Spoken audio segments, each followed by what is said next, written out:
Excelente, empezando con el nuevo gobierno creo que es una buena iniciativa, es con paso firme, quiero copiarme del eslogan de ellos, yo creo que hay que hacerle honor a eso, porque se está empezando muy bien acá con este primer Congreso Nacional de Pueblos Indígenas, donde converge todas las autoridades tradicionales. Es importante porque donde se debaten pues, asuntos importantes como infraestructura, temas de infraestructura, temas de salud, temas de educación, sobre todo aplicando las leyes que se han aprobado dentro de las comarcas indígenas y establecer políticas públicas claras y precisas con los proyectos que vienen dentro de la comarca indígena.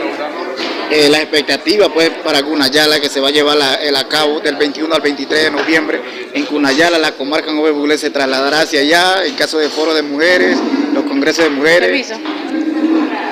Sí, que lo que pasa es que, bueno, creo que como dije, esta es una buena iniciativa, le correspondió a la comarca Nove Buglé el 16-17 de septiembre, ahora le va a corresponder a la comarca Guna, que me imagino organizar todo esto y esperarlo a otras autoridades tradicionales.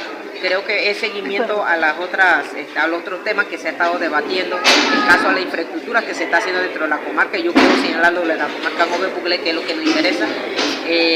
Con el proyecto de Plan Nacional de Desarrollo Indígena se ha construido infraestructura en Yabuñoco, se ha construido centro de salud y el colegio. Se está desarrollando también uno en Cerro Banco.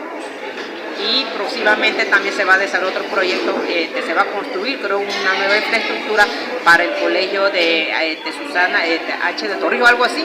Entonces, Joaquín H. de Torrijos. Joaquín H. de Torrijos, gracias. Entonces son proyectos de impacto en temas de educación que se está desarrollando con este Plan Nacional de Pueblo Indígena.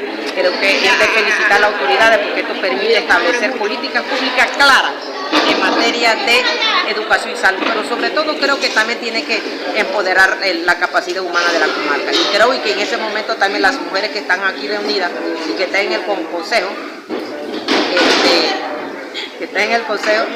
solicitaron también un plan específico para las mujeres en su empoderamiento político y su participación. Creo que no se puede estar pidiendo infraestructura si no se tiene el personal, la capacidad humana, profesional y preparado en la comarca Nove Buglé.